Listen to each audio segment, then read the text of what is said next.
Olá, uma boa noite para você. A gente assistiu nesta última década 40 milhões de brasileiros ascenderam à classe C. Somente no ano passado, esse novo segmento injetou na economia mais de R$ 1 trilhão em consumo de bens e serviços. Pois é, apesar de eu quase sempre falar para você, tem que consumir sim, porque a economia gira, mas com moderação, parece que não muita gente está me ouvindo, não é? Porque esse consumo não para, principalmente aquele medo que a gente tem da inadimplência.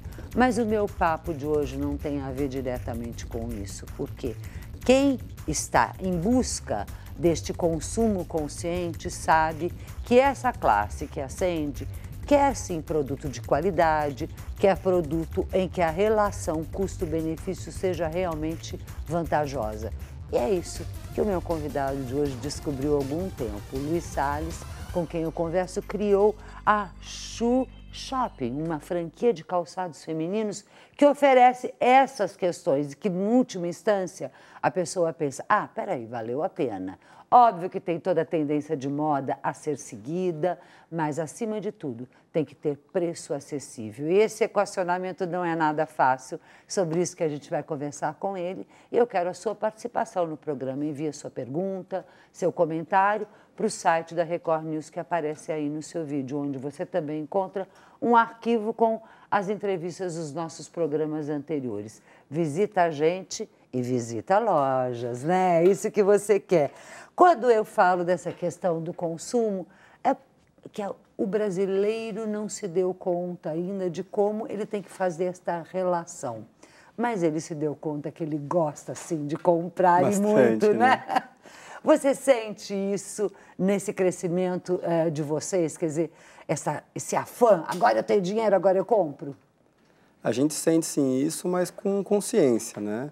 Pelo menos a minha história, o que eu aprendi, acho que o brasileiro aprendeu que ele está conseguindo consumir mais agora, ele tem uma condição melhor do que antes, né?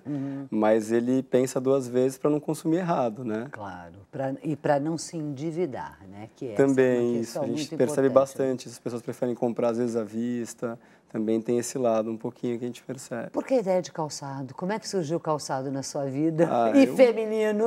acho que eu nasci com isso já. O meu avô, ele veio de Portugal e já desde jovem lá ele era sapateiro.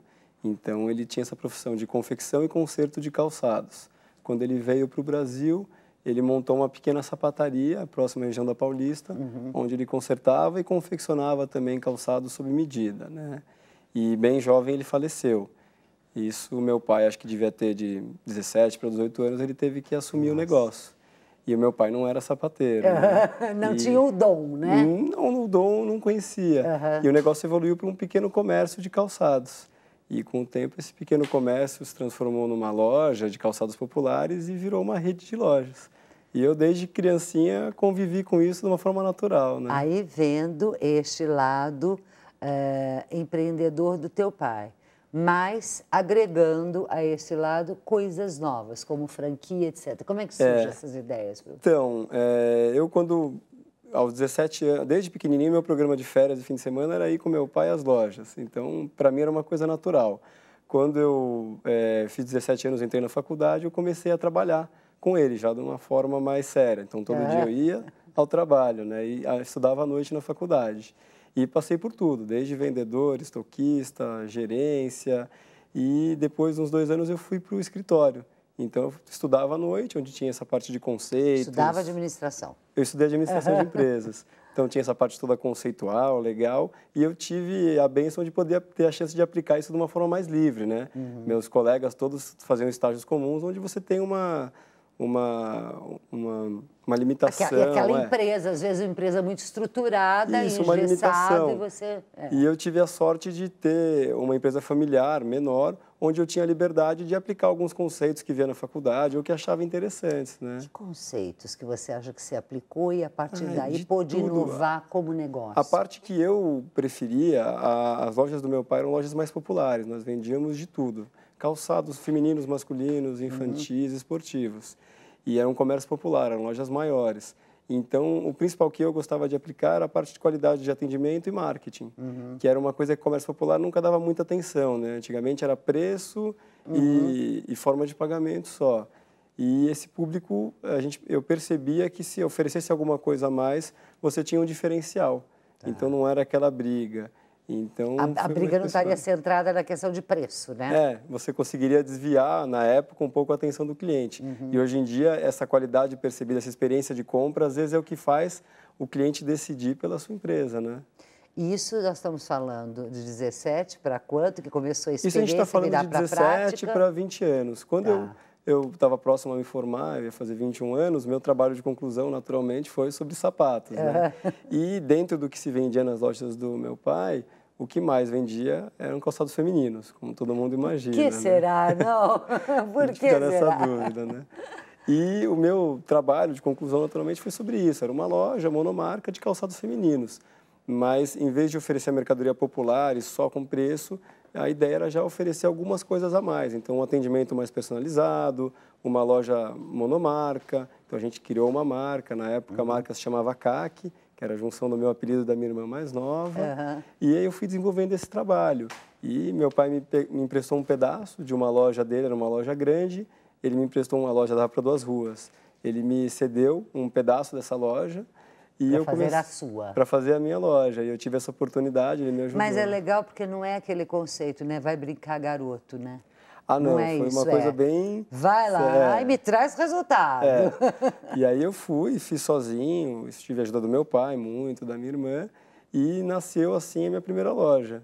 E graças a Deus foi super bem sucedida, a gente teve um sucesso, era um bairro, né, aqui em São Paulo, próximo ao metrô, e foi bem interessante, que eu consegui aplicar aquelas ideias junto ao público e ir testando o que funcionava e o que não funcionava na prática mesmo, né? Então foi mais do que uma escola, né? No dia a dia. E a partir daí inicia uma expansão que você optou por ser através de franquia. Isso, o que aconteceu na verdade foi assim, a gente tinha uma loja e depois de alguns anos eu estava andando pelo Oscar Freire em São Paulo e olhando as lojas as redes, vendo o que eles faziam que a gente podia agregar na nossa marca, né?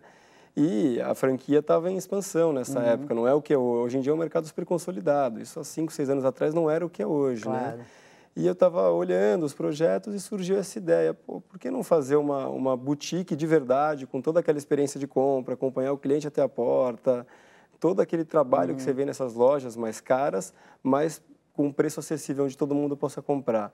E daí eu tive um estalo, isso foi uns 2 anos, eu falei, eu vou fazer um negócio um pouco diferente, em vez de fazer mais uma, e o mercado hoje ele tem muita concorrência, concorrência de qualidade altíssima, players que já estão super estabelecidos, e eu percebi que ninguém oferecia essa experiência de compra de boutique, mas com preço mais acessível, onde todo mundo possa comprar, incluindo aí a classe C, que é a grande vedete do mercado. Mas isso é uma equação que até transcende o próprio conceito só de administração. É uma equação monstruosa, é sobre ela que eu quero que você fale um pouquinho mais para a gente. Quer dizer, como é que você consegue? Faz uma equação que eu não entendo como fecha, quer dizer, botar sapato com preço baixo, loja com cara de boutique, com serviço refinado. Como é que dá para fazer isso? Conte para mim esse segredo. Dá bastante trabalho, mas a gente consegue. A gente começa primeiro com o desenvolvimento do produto em si. Então, a gente pesquisa bastante o que vai ser a tendência, o que a mulherada vai procurar, já com o que a gente já conhece, do público que a gente atua, né? Eu, desde pequeno, conheço esse público e sei dos gêneros de produto que ele procura.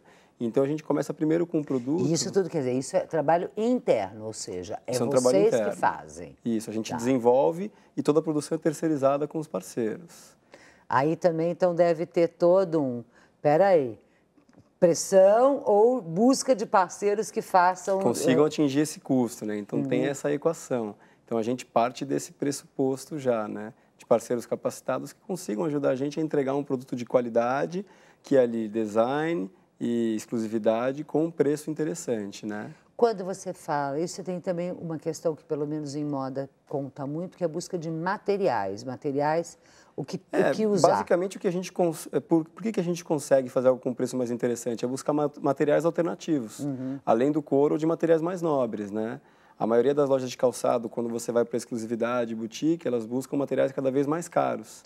Então, a gente faz exatamente o caminho contrário disso. É buscar na Por exemplo, tendência. o que substitui a maciez, a coisa de um couro? Um bom tecido pode substituir a maciez do couro. Hoje a gente tem tecidos alternativos que simulam muito couro, até na transpiração que ele dá com o pé, o conforto. Então tem muitas alternativas que você consegue utilizar e mistura de materiais, couro com tecidos, para chegar nessa precificação interessante que o cliente procura hoje em dia. E aí você tem uma gama de quantas? Você fez por coleção, por modelos mês? Como é que você faz essa troca para fazer essa cliente voltada ali a Isso varia bastante porque quem manda nisso é a cliente, né? Mas geralmente são em torno de 100 a 150 modelos por coleção. A gente pode fazer mais modelos, aí depende muito da tendência, do que está rolando na época, se é inverno ou se é verão, entendeu? Tá. Mas é em torno de 150 modelos. Em torno de 150 modelos. A gente tenta trabalhar com uma reposição maior para dar uma lucratividade maior para o franqueado também. Tá. Então, vamos voltar só na questão do franqueado, porque lá atrás a gente estava falando disso, da questão do... Peraí, você percebeu que você queria, então, lojas igual a Oscar Freire tem, para o Brasil inteiro que nos assiste ter ideia, é o símbolo do alto luxo brasileiro, do chamado alto luxo, uma ruazinha pititica nos jardins aqui, mas que simboliza, todo mundo vai, né? Beber da fonte, vai né? beber da fonte ali. E aí você falou, peraí, eu vou fazer através de franquia, é isso? Isso, o que eu percebi, algumas franquias ao longo de poucos anos, de chocolate, de cosméticos, fizeram isso. Eles pegaram modelos de negócio que eram para poucos e democratizaram aquilo. E hoje são as redes que têm aí 1.000, 3.000 lojas. E eu fui pesquisar o mercado de franquia, depois de ter essa ideia de fazer algo que oferecesse mais, mas por um preço menor, e vi que ninguém tinha feito isso ainda no ramo de moda. O ramo de moda, as boutiques, franquias ainda são boutiques, porque elas cobram muito caro, né? E vi que tinha um espaço aí para crescer, que em chocolate tinham crescido, e cosméticos. Eu falei, pô, calçado é algo que vende quase tanto ou mais até do que chocolate ou cosméticos. E ninguém ainda teve essa ideia de entregar algo com valor agregado, com uma experiência de compra, mas com um custo legal, que todo mundo possa comprar, entendeu? Então, a ideia partiu daí. Quando você fala, antes de eu perguntar coisas da franquia, quando você fala de um custo legal, me dá uma variação. Do menor que a você gente pode fala ter no verão hoje, de R$ 49 a R$ 120. É barato mesmo. É barato, barato. Se você comparar com as lojas que a gente admira, que eu como trabalho no ramo admiro e sigo, são concorrentes muito bons, você vê que a faixa de preço deles é bem maior do que isso, entendeu? Tem alguns que estão 10 vezes mais, mas enfim. Mas sem colocar na ponta, mas na média você trabalha com 50%, 60% a mais do que a gente está falando. Isso para o cliente de classe C que a gente falou lá na frente é uma diferença muito grande, porque pesa no orçamento, né? Claro, claro. E você está competindo no valor mais baixo que você está falando com aquelas lojas populares, porque exatamente. Bom, nem Havaianas, vamos falar, nem a sandália de borracha hoje ela custa menos que 30, 20 e poucos reais. Não então, custa mesmo. Então, o interessante é que a gente trabalha de que forma? O cliente de maior poder aquisitivo vê na nossa loja uma forma de comprar algo com qualidade mais barato, e aquele cliente que antes não podia comprar numa boutique vê agora a chance de estar comprando numa loja que tem um atendimento especial, que tem um marketing olfativo, que tem uma música gostosa, aquela experiência que antes ele achava que não era para ele, entendeu? E você acha que foi assim, o primeiro na área de calçados a franquear? Se você olhar todos hoje, as franquias, todas elas de calçado são boutiques. Se você olhar, não tem nenhuma que tem uma precificação um pouco mais de entrada ou igual às lojas populares. Vamos falar um pouquinho dessa expansão da franquia, só que antes, como ele não para de falar das vantagens da franquia, que realmente é muito grande, chega aquele momento que a gente pode chamar nosso querido Ricardo Camargo da ABF para dar o recado da Associação Brasileira de Franquias. Vamos lá? Olá, Fátima. Olá, amigos. Bem-vindos mais uma vez ao Espaço Franquia ABF. A ABF está retornando dos Estados Unidos, onde esteve participando da NRF, principal congresso de varejo internacional mundial. Esse evento já ocorre há 101 anos e neste ano reuniu mais de 25 mil participantes, 1.500 deles oriundos do Brasil.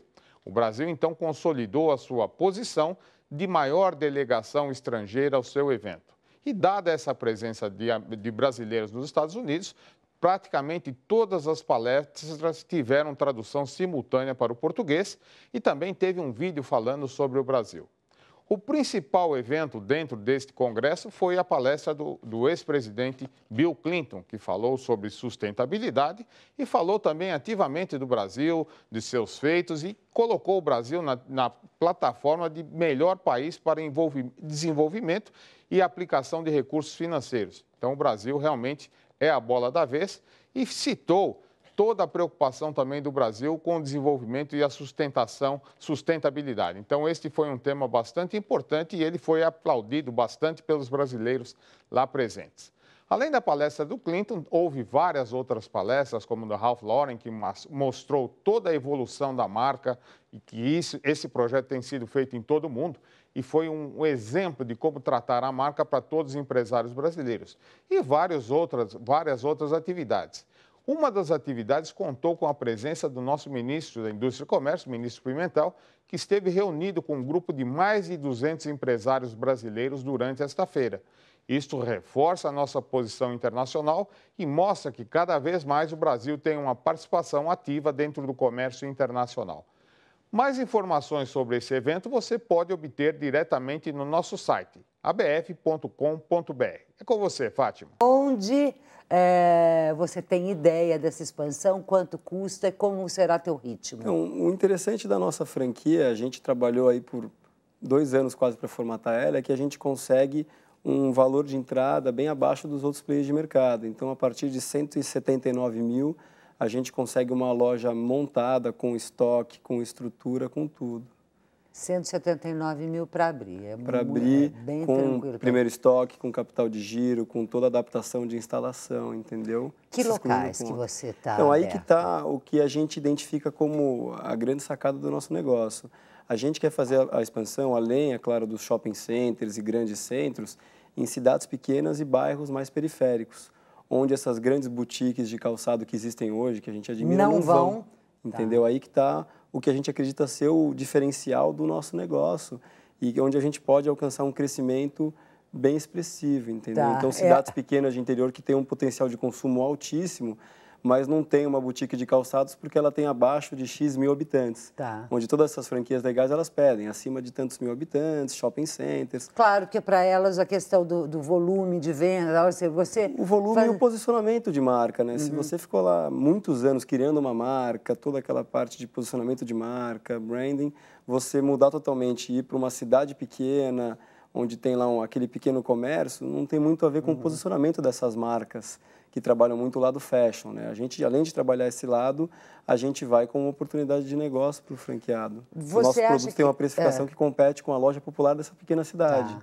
Então, por isso que a gente consegue ter um produto que seja vendável nessa cidade. Um produto muito caro, talvez ele não vá ter tanto giro, entendeu? Por isso que a gente comporta uma cidade pequena. Porque ele vai fazer, obviamente, que pelo posicionamento de mercado que ele obteve e pelo preço que ele cobra, ele fala, se tem 50 mil habitantes, aquela cidade vai ter para consumir habitantes da classe A. No máximo 1.000 da classe A. Isso não sustentaria uma loja. Como o nosso gap de preços, ele vai desde 49 até 110, 120, então a gente pode ofertar esse produto tanto para o público da classe C, B, como da classe A, entendeu? Então a gente consegue, dentro dessa cidade de 50 mil habitantes, ter uma parcela da população bem maior do que essas lojas, que pode vir a ser um consumidor da nossa loja, entendeu? Lógico. E, portanto, o céu é o limite para o seu crescimento e a gente vai acompanhar todos esses passos, sem fazer trocadilho com os seus sapatos. Super obrigada pela sua participação. Obrigada a você que esteve nos acompanhando, enquanto marcado conosco toda segunda, quarta e sexta, às 11 da noite, aqui na Record News. E a qualquer instante você pode acessar o r7.com. Record News, jornalismo 24 horas de plantão.